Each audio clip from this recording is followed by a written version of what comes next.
j'espère que vous allez bien, bienvenue dans cette nouvelle vidéo. Moi je m'appelle Camille, je vis à Bruxelles et je fais de l'aquarelle. Aujourd'hui on se retrouve pour une nouvelle vidéo légèrement plus compliquée que ce qu'on a l'habitude de faire sur cette chaîne, mais justement je trouve que c'était un chouette challenge et je suis sûre que vous allez y arriver, ça va être super chouette. Donc je vous montre un peu le résultat final. Un petit disclaimer avant de commencer cette vidéo, c'est que j'ai fait un énorme travail sur le montage. Donc de base, cette vidéo était censée faire 50 minutes, donc quand j'ai filmé ça m'a pris 50 minutes. Mais ici j'ai essayé de faire en sorte que ce soit dynamique comme la plupart de mes autres vidéos, mais donc du coup il y a pas mal d'accéléré, tout ce qui est temps de séchage ne se voit pas dans la vidéo, donc vraiment essayez de vous poser lorsque vous regardez cette vidéo, ça va vous prendre un petit peu de temps. Posez-vous et essayez d'avoir plus ou moins une heure et demie, parce que c'est le temps que ça va vous prendre en réalité versus les 12 minutes de cette vidéo. Trêve de bavardage, c'est parti. On commence bien évidemment ce tutoriel paysage avec du washi tape. Ça va me permettre de garder ma page bien en place et éviter que le papier ne gondole. Je vais ensuite venir faire le croquis de mon dessin au crayon. J'essaie de ne pas trop appuyer sur mon crayon pour éviter qu'il ne se voie lorsque je vais peindre par-dessus, mais du coup on va pas voir grand chose à la caméra. Donc ce que je vais faire, c'est que je vais vous mettre un dessin simplifié ici à l'écran, comme ça vous pouvez dessiner en même temps le croquis avec moi.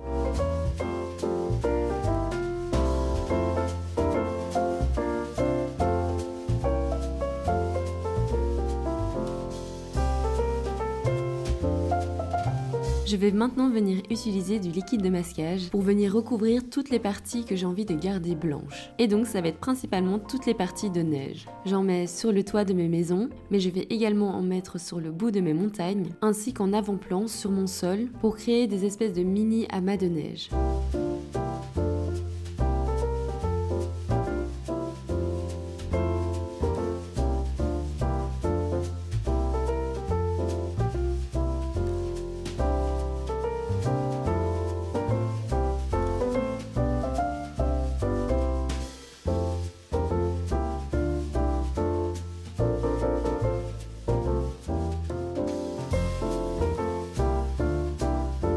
Une fois que mon liquide de masquage est bien sec, je vais commencer par peindre la montagne. Pour cela, je viens utiliser du gris de paint très fort dilué.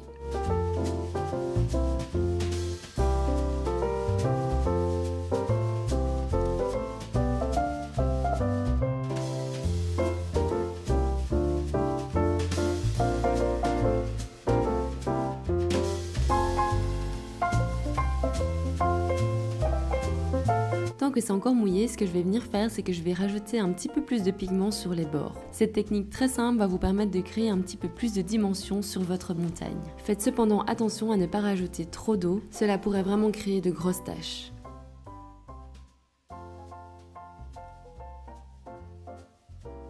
En attendant que ma montagne sèche, je vais venir peindre mon chemin. En effet, c'est le seul élément que je peux venir peindre sans pour autant toucher les parties mouillées de ma montagne. Je viens donc avec un jaune ocre assez léger et j'essaye de peindre légèrement à l'intérieur de mon tracé de crayon.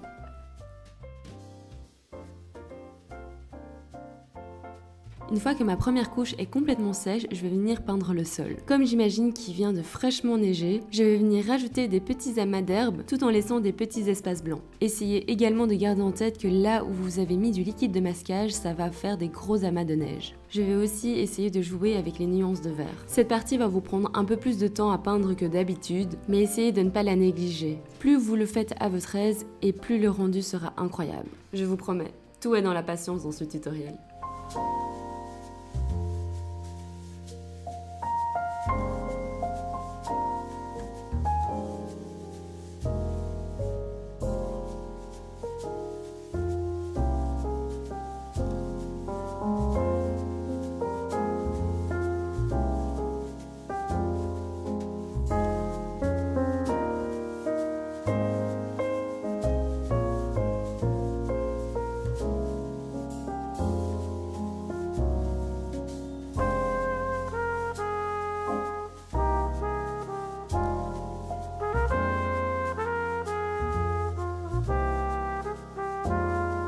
Une fois que vous avez bien recouvert tout votre sol, vous pouvez venir rajouter des petites parties légèrement plus foncées en venant rajouter des pigments dans les parties qui ne sont pas encore sèches. Maintenant que j'ai fini mon sol, je vais venir m'attaquer à ma deuxième montagne. Pour cela, j'utilise toujours un gris de paint très dilué et j'essaie d'utiliser un mélange qui est encore plus clair que le précédent. Alors sinon j'ai eu un petit problème technique, la partie où je viens peindre mes maisonnettes ne s'est pas enregistrée, mais l'astuce est de venir peindre une maison sur deux pour être sûr d'avoir des maisons bien délimitées. Heureusement vous allez quand même voir un petit peu de mon processus un petit peu plus loin dans la vidéo. Pour cette partie de la vidéo, je vais venir utiliser du sel. Maintenant que mes deux montagnes sont complètement sèches, je vais venir peindre mon ciel. Pour avoir un rendu très contrasté, je suis venue utiliser un bleu foncé, ici c'est le bleu indigo, que je viens répartir en dégradé sur la partie de mon ciel. Si jamais vous voulez avoir un autre exemple de ciel dégradé, je vous mettrai le lien d'une de mes autres vidéos ici en haut à droite. Lorsque vous peignez votre ciel, faites bien attention à bien contourner vos montagnes. En effet, on aimerait éviter que les deux couches se superposent pour éviter d'avoir un jeu de transparence. C'est un peu comme si on réservait du blanc, sauf qu'à la place du blanc, on avait des montagnes.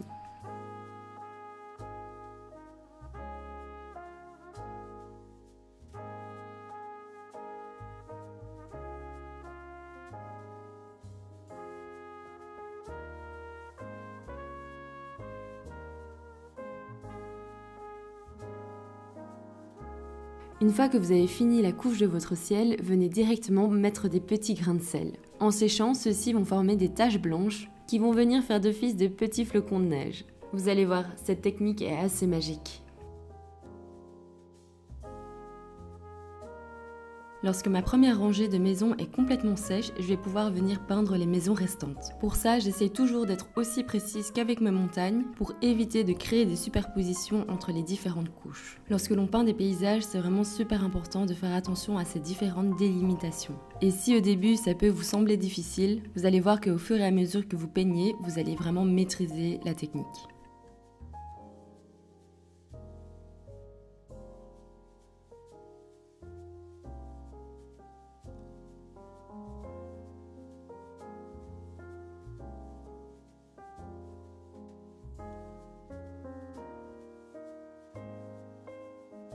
Je vais attendre bien sagement que ma deuxième rangée de maisons sèche et en attendant, je vais pouvoir m'attaquer au toit des maisons qui le sont déjà. Pour cela, je vais vraiment venir utiliser du rouge pour que ça fasse bien Noël, mais n'hésitez pas à changer la couleur si vous le souhaitez.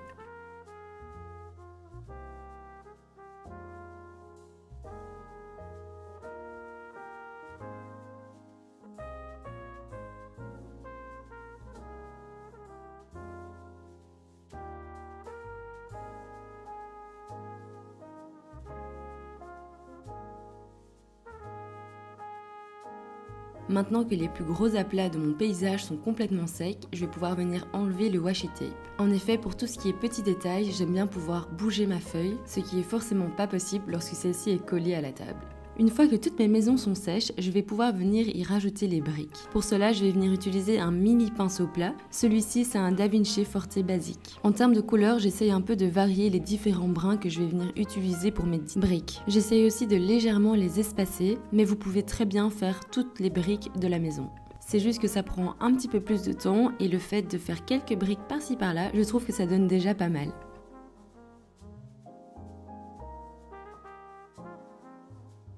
C'est aussi le moment où vous pouvez venir peindre les différentes portes. Pour cela, c'est beaucoup plus facile d'utiliser une couleur qui est légèrement plus foncée que la couleur initiale de votre maison. Si jamais vous voulez utiliser une couleur plus claire, du coup vous devez faire un peu comme la dernière maison à droite et laisser un léger espace blanc.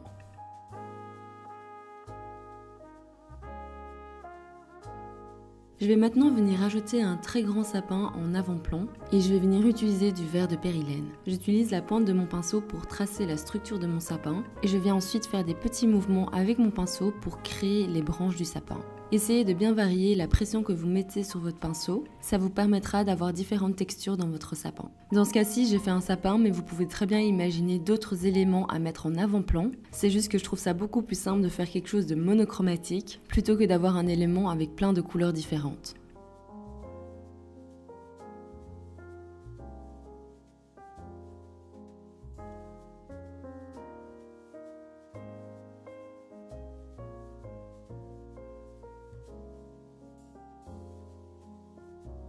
Vous pouvez également venir utiliser ces techniques pour venir rajouter d'autres sapins dans votre paysage. N'hésitez pas à en rajouter devant les portes, derrière les maisons. Je trouve que ça va vraiment renforcer le côté Noël du paysage.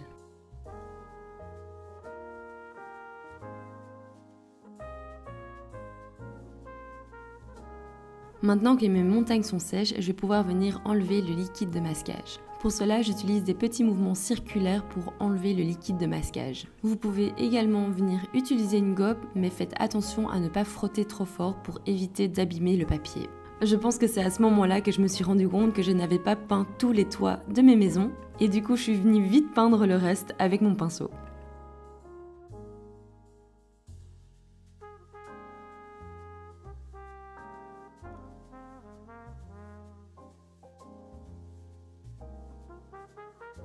Maintenant que j'ai enlevé une bonne partie de mon liquide de masquage, d'ailleurs je vous ai pas montré la partie où j'enlève le liquide de masquage des petits tas de neige, mais c'est exactement la même technique que pour les montagnes. Je viens rajouter les ombres des différentes parties blanches avec du gris de peigne très dilué.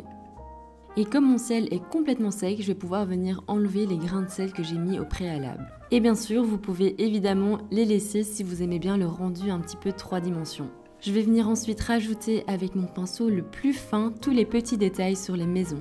Que ce soit des guirlandes de Noël, des couronnes de Noël ou même de simples décorations sur les portes, n'hésitez vraiment pas à être super créatif. Et si jamais vous avez du mal avec tous les petits détails, n'hésitez pas à utiliser un jelly roll ou alors un micron pen pour venir dessiner beaucoup plus facilement tous les différents détails.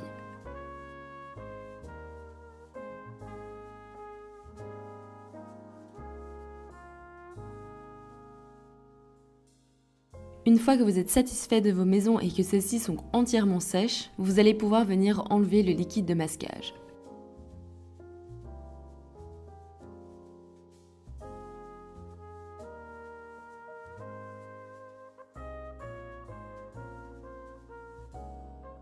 Et comme pour la montagne et les tas de neige, je vais venir rajouter les ombres avec du gris de peigne très dilué. Ça va venir donner de la texture à la neige sur vos toits. Voilà, c'est la fin de la vidéo. J'espère que ce tuto vous a plu. J'espère que vous avez bien aimé passer ce mois de décembre avec moi. Si vous ne me suivez pas sur Instagram, allez voir ce que je fais. Pour l'instant, je suis en train de faire un calendrier de l'Avent où je poste un tutoriel tous les jours. Il en reste plus que 4 ou 5 au moment où je poste cette vidéo YouTube. N'hésitez pas à aller voir et il y aura un concours le 25 décembre qui va reprendre un peu tout ce qu'on a fait dans le calendrier de l'Avent. Je vous fais plein de bisous. On se retrouve la semaine prochaine, dimanche 18 h et je tâcherai de ne pas être en retard cette fois-ci. Bisous!